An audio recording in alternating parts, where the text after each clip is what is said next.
Oh, hi there, stranger. Long time no see. Today I'm going to be telling you about the abduction and unaliving of Bobbi-Anne Mcleod. For your discretion, as always, is advised. Bobbi-Anne Mcleod was a beautiful 18-year-old girl from Plymouth.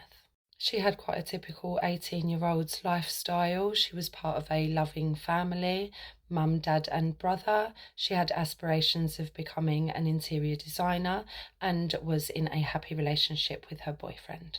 On the evening of the 20th of November 2021, Bobbi-Anne set out to visit her boyfriend for the evening. She would be taking the bus. She'd done this many times and knew her route well. She left her home at 5:45 that evening and made her way to the bus stop, where she sat waiting for her bus. She would post for her very last time on Snapchat a photograph of her feet, stating that she was cold.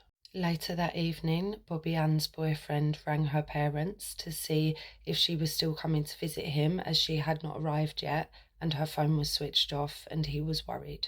Bobbi-Anne's parents knew instantly that something was wrong and so started phoning around her friends. They made the police aware of what was going on and continued their search for Bobbi-Anne that evening. The circumstances surrounding Bobbi-Anne's disappearance remained a mystery for a few days, but her brother was convinced that she had been taken, asking everybody in Plymouth to join the search and saying that someone had his sister. Bobbi-Anne had last been seen at the bus stop at 6:15 on the evening of her disappearance. At 4 feet 11 inches tall, even though she was, of course, 18 years of age, in passing, she could be mistaken for somebody much younger, and that is what happened to the witness that last saw Bobbi-Anne at the bus stop. They had thought she was someone much younger and so was concerned and looked a little harder. They could recognise what she'd been wearing and knew for sure that it was Bobbi-Anne. Later that evening, a man arrived to the bus stop, which was empty at that time, but found Bobbi-Anne's phone at that bus stop and handed it in to the driver. Another stranger had found Bobbi-Anne's earphones on a pathway near to the bus stop, making it clear that foul play was likely. And even though the belief was that foul play was involved, it is very unusual for an adult to be snatched off of the street in the early evening hours, even if that adult is smaller in stature. And so the police were a bit stumped and didn't really have any leads, and there was no further information on Bobbi-Anne or her disappearance until 3 days later, when 24-year-old Cody Ackland went into his local police station and confessed to taking her life. Ackland was born in 1997 in Germany, but had moved back to the UK by the time he attended high school. He actually attended the same secondary school as Bobbi-Anne, but because of the 6-year age gap, it's almost certain that they didn't know each other. Ackland was a singer and a guitarist in a local band called Rakuda, and he had a serious fascination with serial unalivers, in particular Bundy, making many online searches relating to him. Police would later find around 3,000 images on Ackland's phone of unalive, dismembered people, post-mortem photographs, deposition sites, just really dark and disturbing stuff. He had a deep obsession with death and taking lives and everything that comes alongside that. He had a particular fascination with Bundy, and this is just a side note that I would never usually mention, but it's like he tried to make himself look like him. It's creepy and weird. He'd been fantasizing about committing similar crimes to Bundy and searching online for tools that he could use. He looked at hammers, crowbars, and cutting tools before finally settling on a claw hammer, which he took with him when he left his house on the evening of the 20th of November 2021. He drove around, presumably looking for a victim, until he spotted Bobbi-Anne sitting at the bus stop. He parked up and then crept up quietly behind Bobbi-Anne before striking her twice over the head with the claw hammer. He then returned to his car, thinking, in his words, that that was it. But when he got to his car, he saw Bobbi-Anne moving. She was trying to sit up.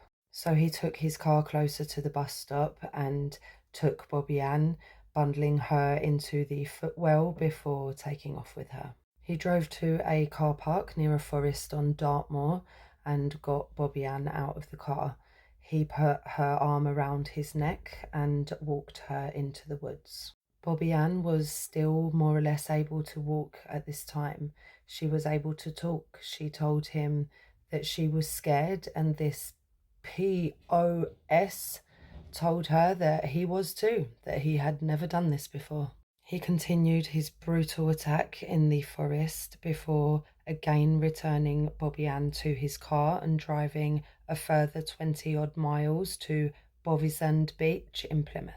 Once they arrived there, Ackland removed all of Bobbi-Anne's clothes and then left her body there. It was said that Bobbi-Anne probably survived up to 90 minutes from the time of the first assault at the bus stop. She obviously fought as hard as she could every single step of the way. After leaving Bobbi-Anne's body on the beach, Ackland returned to his home and went to bed. The next day, the 21st of November, he drove to Tamerton and threw the hammer into a river before disposing of Bobbi-Anne's clothes in an allotment.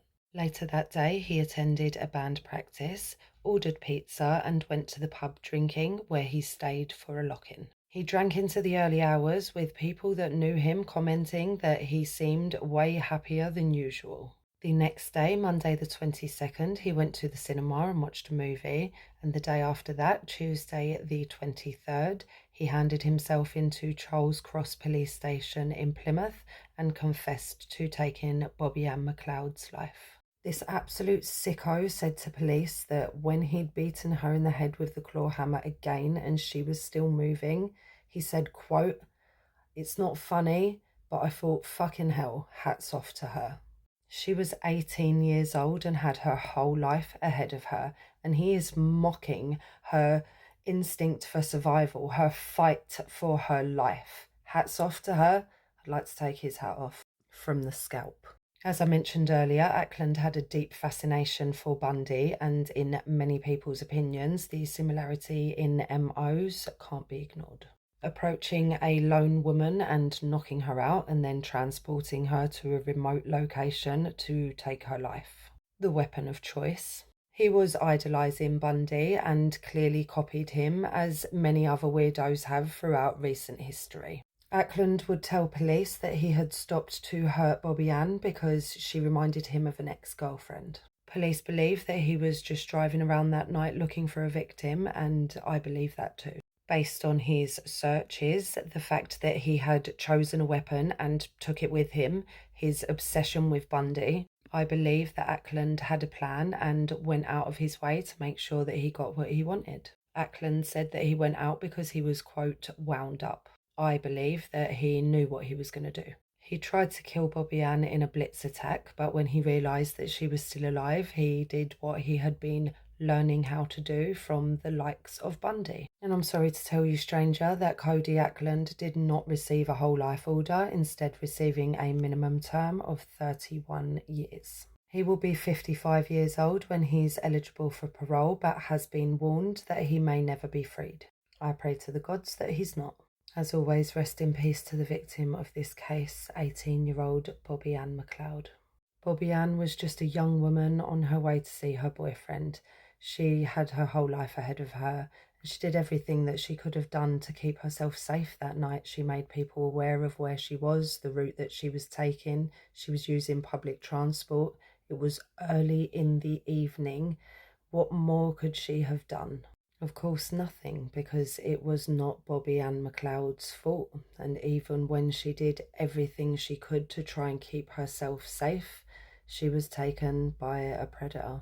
My heart just breaks for her and for her family that have had to live through this. I hope they've managed to find some closure.